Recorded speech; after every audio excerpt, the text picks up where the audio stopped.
안녕하세요. 법무사 가수 임성일의 인생 후반전 어떻게 살 것인가에 대해서 말씀드리고 있습니다. 제가 뭐 아주 잘 산 것도 아니고 아주 나이 많이 먹은 것도 아니고 그렇다고 해서 뭐 잘못 산 것도 아니고 또 나이가 너무 어린 것도 아니고 그래서 저희 또래 저보다 위아래 선배 후배들 혹시 저 같은 처지에 있는 사람들한테 조금이나마 도움이 될까 해서 말씀을 드리고 있는 것입니다. 저는 이제 이번에는 아마 그 취미생활 얘기를 한번 해보겠습니다. 버킷리스트에서 가장 많이 등장하는 게 사실은 취미입니다. 그래서 저는 이제 그 직장을 다니고 결국 이제 퇴직을 하게 됐는데요. 그때부터는 실제로 아무것도 안 하고 그 당시에는 판소리를 배우고 있었거든요. 그래서 그런 걸 배우고 하려고 했는데 애들은 이제 평생을 사실 출퇴근했던 그런 공급쟁이지 않습니까? 그러다 보니까 나중에 이제 퇴직하고 딱 6개월을 집에서 놀았는데 도저히 좀도 쑤시고 어떻게 처지가 좀 너무 좀 이상한 것 같아요. 아니 아침에 일어나서 출근을 해야 하는데 출근도 안 하지. 또 남한테 나가면 지금 뭐냐 물어보면 백수잖아요. 대답도 그렇고 물론 우리 또래들이 백수들이 많고 어찌 보면 그동안 고생했으니까 굳이 그 출퇴근 안 하는 게 좋긴 좋은데요. 그러면은 산에도 다녀보고 했는데도 또 거기다 판소리 배운다고 문화원도 다녀보고 했는데도 이상하게 좀 허전하고 그런 게 있어서 결국은 이제 한번 뭘 할 수 있는가 하고 하다 보니까 그 사무실을 하나 마련하게 됐습니다. 저는 이제 원래 법무사 자격이 있어가지고 법무사를 차리려고 사무실을 원래 마련을 했는데 실제로는 바로 시작할 생각은 없었습니다. 그래서 일단 마련이 되면 우선 한 1년 정도 더 놀다가 나중에 천천히 시작을 해야겠다 생각하고 사무실을 마련을 했는데 그게 그 당시만 해도 제가 법무사 업무를 전혀 몰랐고 그래서 그 사무실을 매도할 때 그 부가세 문제가 있습니다. 그래서 먼저 분이 제가 사업자 등록을 해야 부가세를 환급을 받는다고 그래서 어쩔 수 없이 사업자 등록을 이제 하려고 그러는데 또 저희들은 저희 직종은 또 그걸 법무사 또 그 협회에 등록을 해야 된답니다. 그러다 보니까 결국은 그 매도인을 위해서 사업자 등록을 하다 보니까 제가 결국은 법무사 등록을 하게 됐고 그래서 이제 문을 조금은 이제 내부 수리를 하고 문을 열어놨는데 아니 사람들이 와도 사실 걱정이잖아요. 무슨 원래 생각이 없었으니까 지원도 그런 것도 아니고 혼자 그냥 구석에 앉아 있으려고 하는데 어떤 분이 와서 물어보고 오면 처음에는 모르고 지금 생각해보면 말도 안 되는 대답을 한 적도 있고 또 어떤 그 법인에서 계속 제대로 안 돼서 5번인가를 가본 사실까지 있습니다. 그러면서 사실은 이 법무사를 하게 됐는데 그 후로부터 이러다가는 안 되겠다. 내가 혹시 직원을 둔다 하더라도 일은 내가 알고 해야겠다는 생각이 들어서 그때부터 몇 년 동안 진짜로 일을 많이 배웠습니다. 혼자 했습니다. 그러니까 모든 걸 처음부터 끝까지 다 알게 되었어요. 그래서 한 몇 년 지나니까 어느 정도 요새는 이제 여러 가지 물어볼 때도 물론 동기도 있고 그래서 물어봤지만 이렇게 배우다 보면 어느 정도 원래부터 그런 법을 집행했던 기간에 있었기 때문에 그게 어렵지 않게 업무를 배우기는 했습니다.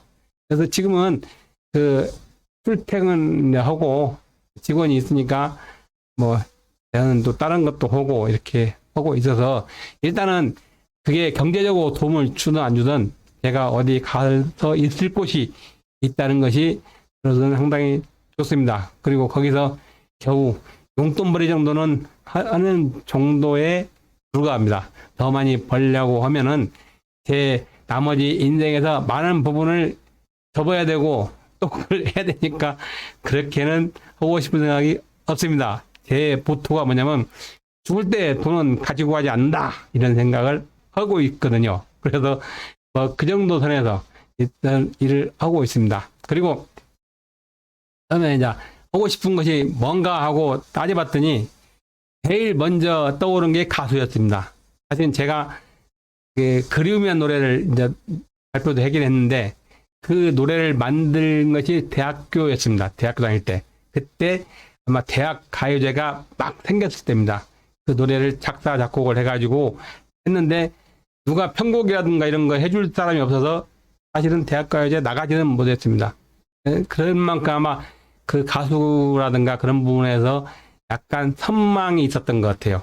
그래서 나중에 퇴직을 하고 인천에서 집행관을 하면서 다니다가 제 아는 후배가 자기도 음반 냈다고 그래서 그 자기도 그러니까 나보고도 내려면 내라고 하는 바람에 사실은 한두 번 그냥 음반만 내고 한두 번 공연이나 하고 말겠다 생각하고 시작한 것이 지금까지 왔습니다. 저는 대한가수협회 정식 소속이고 또 저도 이제 세월이 가면 그다음에 속절없이 가는 세월 이 노래는 제가 데뷔할 때 작곡가 조미송 선생님으로부터 받은 노래입니다.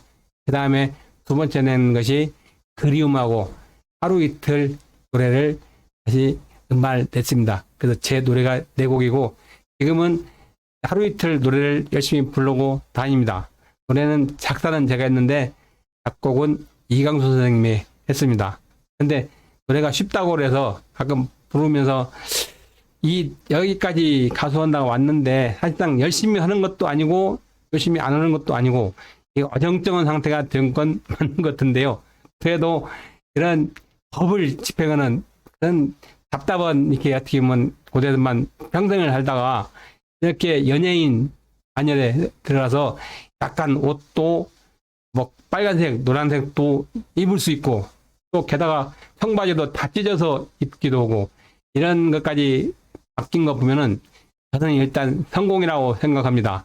뭐 가수가 됐으면 유명 가수가 되겠지만 그건 사실은 제가 와서 보니까 어렵더라고요.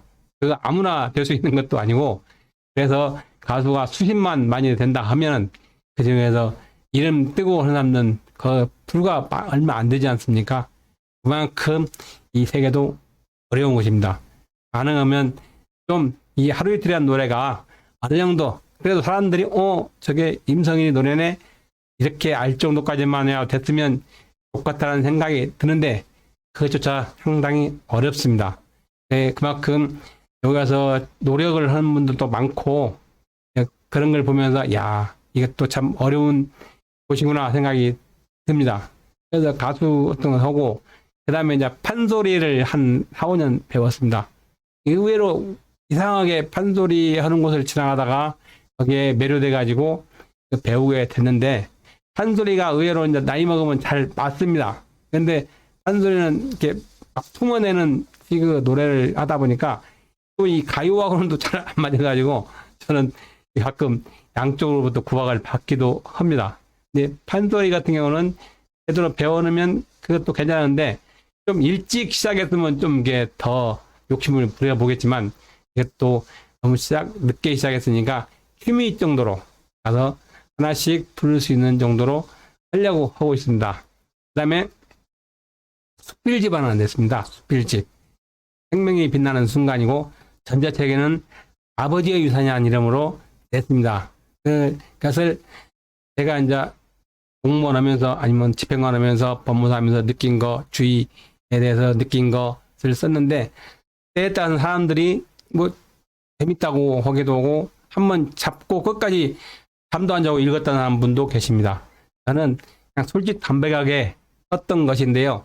사실상 그게 이제 조금은 마음이 조금 흡족하지는 못한 게 좀 더 잘 쓸 수 있었으면 하는 생각이 들었던 건 사실인데 그래도 내봤습니다. 그리고 그래서 다음에는 좀 더 시간이 되면 조금 더 생각해서 더 완벽하게 내고 싶은 생각도 듭니다. 그리고 또 더 하고 싶은 건 제가 작사를 좀 글을 쓰고 그래서 작사 같은 걸 좀 하고 오는데 작사 작곡도 한번 해보고 싶습니다. 그래서 이리저리 해가지고 제가 여기서 전문가 되기는 솔직히 쉬운 건 아니고 거기에서 그래도 한 1익을 담당해서 거기에 그 구성원으로 좀 살아보다가 사실상 그동안에는 뭐 공무원 한다고 맨날 그 사람 처벌하는 거나 하고 그랬거든요. 근데 좀 이게 그렇지 않은 다른 영역에서 살아보니까 아, 사람들이 이렇게도 사는 것도 있구나.